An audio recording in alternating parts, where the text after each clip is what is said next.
Hi there, Jesse here with eTrailer. Today we'll be taking a look at and I'll show you how to install the Universal Installation Kit for trailer brake controllers, or as we call it, the ETBC7, on our 2025 Acura MDX. If you have an MDX and you are needing to install a brake controller to control your trailer brakes, then you will absolutely need to install something similar to the ETBC7.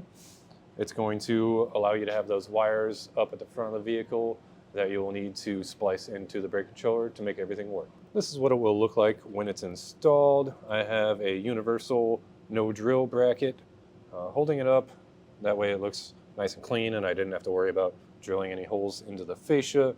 As you see back here, not only do we have the 7-way option back here, but we also retain the 4-pole trailer wiring, so that gives you a lot of options. Really, there's not too much to it. It's just one of those necessities that you'll need if you plan on towing a trailer with brakes with your MDX. And as far as the installation goes, you do have to run some wires up to the front of the vehicle. So if it's not something that you plan on doing yourself, maybe you don't have the time, the space, or the tools to do so, then feel free to check out our dealer locator. However, if you are looking to get this set up yourself, then follow along and I'll show you how we set up ours. To install the ETBC7, you will have to have an existing 4-pole wiring, which with the MDX, yours is most likely installed like ours today. It's inside the vehicle. So that's the first step of this installation, is we need to get this outside the vehicle. So under the carpet here, there was this rubber grommet. That's going to be our access to the outside. But as you'll see, our 4-pole doesn't actually fit through that hole. So what I'll have to do is cut it here, and then I'll go underneath the vehicle, feed this back up through that hole and through the grommet, and then we'll have to butt connect all of these wires back together. So I fed our wires up through that hole, then I just kind of sliced up the grommet so that we can retain it. So I'm just going to slide our wires through here and reinstall it. And then we'll get these wires spliced back together. So I got most of my connections made, but I'll just show you how we're making connections, because most of the connections that we're making today will be essentially the same process. We're just stripping the end of our wire off. And then on the other end, I've already stripped it and crimped it, but we'll just slide into our butt connector. Take your crimpers, give them a good squeeze, and once you're done, just give them a tug, make sure everything's nice and tight. Before we get started, I'll just go over our wires and what they do real quick. So our 4-pole plug here, that's going to plug into our factory 4-pole that we just ran outside the vehicle. Our blue wire, that's going to run to the front of the vehicle. That's our brake signal. Black wire will be ran to the front of the vehicle also. That's our 12-volt power. The yellow wire, that's for a reverse lockout, which we're not going to use. If your trailer does have that, then of course you would use it, but we're just going to tuck it back here and tape it up. And then our white wire is ground. So that will be attached to a metal part of the body. And you'll see it comes with these butt connectors already installed. I'm actually going to take these off, because what I will use instead, I'll take those off and then strip them, but what I'll use instead is these heat shrink butt connectors, which are available here at eTrailer. Just because these are going to be outside the vehicle, I like to have that nice tight seal against the wire so we don't have to worry about any water getting in there. Now we need to get a good mounting location for our 7-way and 4-pole.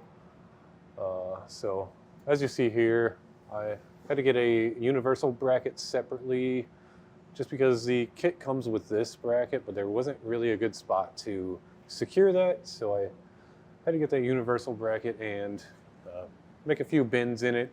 Again, the MDX doesn't have a lot of options, as there is a spare tire that's supposed to be here. We have ours lowered down just to get a better view of everything. So just keep that in mind, because it might interact with the back of your 7-way here. But now that we have this here, I have our 4-pole right here. It just kind of pushes in, and we'll have to plug in our 4-pole, which is coming from the car, into our 4-pole that is on our ETBC7. These will just plug in. Just make sure they're nice and tight. And then the dust cap we aren't going to use, so I'll just cut that. And then I'll run a few wraps of electrical tape around that to secure it, and also a zip tie to make sure it doesn't get unplugged. And then for our blue and our black wires, the kit comes with these 2 wires sheathed. So I'm going to go ahead and connect our black wire to the black, and then our blue will connect to the white wire, and then I'll run that up to the front of the vehicle.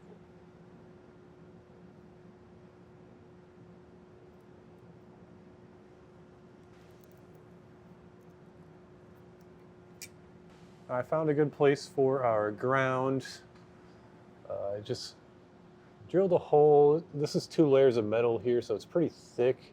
So I had to drill first, and then I self-tapped our ring terminal there. If you're not comfortable drilling through that metal, then I would recommend extending that wire out and putting it somewhere else. But I'll just show you our routing for our wires going to the front. We're trying to stay away from any hotter moving parts. So you'll see I have to remember that there's a spare tire going here, so it's kind of tricky to get around the exhaust, but I just routed it up above our subframe here. I tied it up just to make sure it's not going to drop down on the axle. And then up above those brackets there, along the side of the gas tank here. And then I just tucked it up above this skid plate to where it finally comes out here. And from here, I'll just go up to the engine bay, run some airline tubing down, and then electrical tape the end of this to that and pull it up, and then we'll see you up there in the engine bay. Here's where we pulled our duplex wire up into the engine bay. The white wire we just separate from the black and send into the vehicle, the inside of the vehicle. And for our black wire, we have to use 2 circuit breakers for this. The kit comes with 3, but just depending on what brake controller you're using. Like today, we're obviously using the Red Arc Tow Pro Liberty, so we need a 30 amp fuse. And the ETBC7 itself takes the 40 amp circuit breaker. So for that 40 amp, we just took our black wire that we fed up into the engine bay, cut it off there, added a ring terminal, the smaller ring terminal, connected it to the circuit breaker on the silver side, and then with the slack that I had off that, I ran it from the copper side, and then we will eventually plug it into the battery. We're just not making that connection quite yet. With our other circuit breaker, I took some slack and again ran it from copper to battery, and then the rest of my slack went to the silver and then went inside the vehicle with the white wire, and that's another one that we'll have to wire into our brake controller. It's going to be tough to see, but here's just an idea of how we got into the inside of the car with our wires. You'll see a rubber grommet back there. I just had to kind of stab a few holes in it with a flathead screwdriver like this, and then I used airline tubing to feed the wires into the inside. And that's going to come out behind some carpet, so you will have to peel back some of the carpeting on the inside just to find that rubber grommet there. But once you get it pulled in, just pull the rest of your slack out, and then we can start getting our wiring on the inside. Now, here on the inside of the vehicle, near the footwell, you'll see this blue plastic thing that's bracketed right above the brake pedal. That's our brake switch. So what I did is just turn that a quarter turn, and it should come out. And from there, I was able to test our wires to find where the cold side of the brake switch was. I just tested each wire and alternating pressing down on the brake switch and letting off, and that let me know which one was the cold side. So I cut that. That's the pink wire on our vehicle. I cut that and spliced the red wire from our Red Arc wiring harness into that. Once I got that brake light signal sorted out and hooked up to the red wire here, I took our black wire that we ran from the engine bay and connected it to our black wire on our switch, and then the white wire connects to our blue wire on the switch. So the only wire that we have left here is the white one, which is a ground. So once I get some more panels out, I should be able to find some metal and put a ring terminal on that and ground that down. The next step will be to find a place to mount our control knob. There's not a lot of options with the MDX. You'll see I already took this panel onto the steering wheel off. It just pulls out. It's held on by tabs. That's all leather, so I don't really want to drill into that. So our best bet, I think, will be this kick panel down here, which I'll remove, and then we'll get to drilling our hole for that. When you're looking for a location, just make sure it's somewhere out of the way where you're not going to kick it when you're getting in and out of the vehicle, and also somewhere that your wires will reach. So I'll pull this out now, and then we'll bring it over to a workbench and start cutting the hole in it. It should just pull out. It's just held in by tabs, no screws or anything, so pop that out. I have a small drill bit just to drill a pilot hole right in the center of my mark.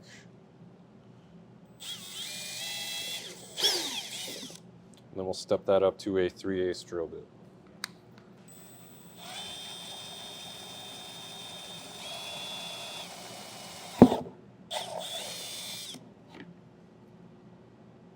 I will take this plastic ring, kind of line it up with the hole, and take our nut.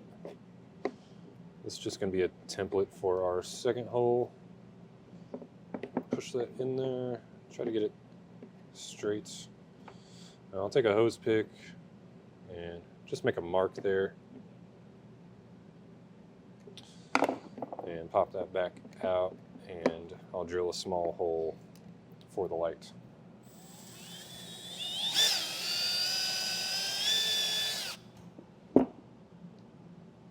Once we have our holes drilled out, we'll just put the nut and the plastic back in place. Slide your knob back there, and then with a 12mm socket, I'll just tighten that nut down. Just be careful because you'll feel a little resistance, so it'll be easy to cross thread. It doesn't need to be super tight, but just enough so it'll stay steady and you'll be able to turn your control. Once that's there, I like to put our knob on, and then we'll have to tighten it a little more because you'll want to be able to push this in order to control the manual braking. So tighten that down more and we should be able to push it down. So I got all my wires up out of the way. You just want to make sure you're not interfering with the steering linkage or either the pedals. So I just followed one of the wiring harnesses. That's a safe bet always. And for mounting our brake controller, I put some double-sided tape on it. I found a nice clean flat spot. There's a small computer back here that I'll show you later. That's where I'm going to mount it, but first I'm going to plug in our cord that connects our controller to our knob. I'm going to use the right angle one just going to make it easier to keep the wire out of our way so we don't kick it. And I'll peel off the other side of my tape.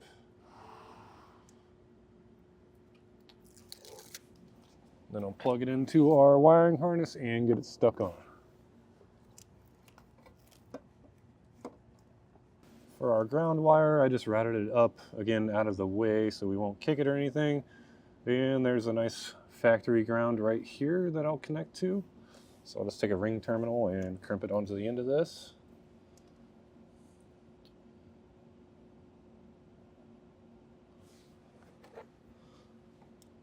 And with a 10mm socket, I'll pop that bolt out and put that ring terminal in there.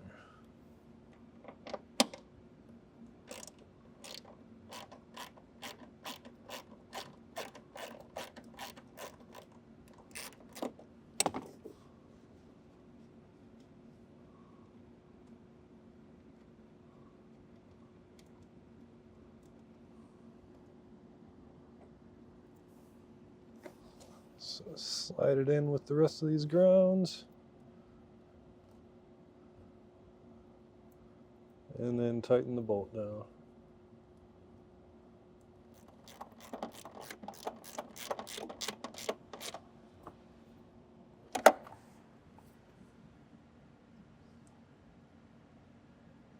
Now we'll take our cord, plug it into the back of our knob, push it till it clicks, and then we'll just reinstall this the same way it came off, or the opposite of how it came off. Make sure to tuck your wire up as you're doing so.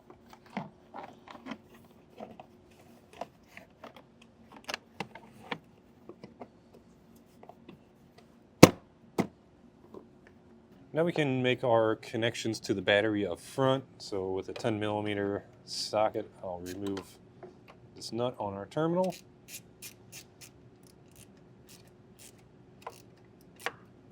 Once we have that nut off, we'll just slide our ring terminals over that post.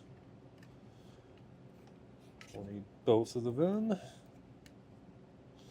And then we'll reinstall the nut.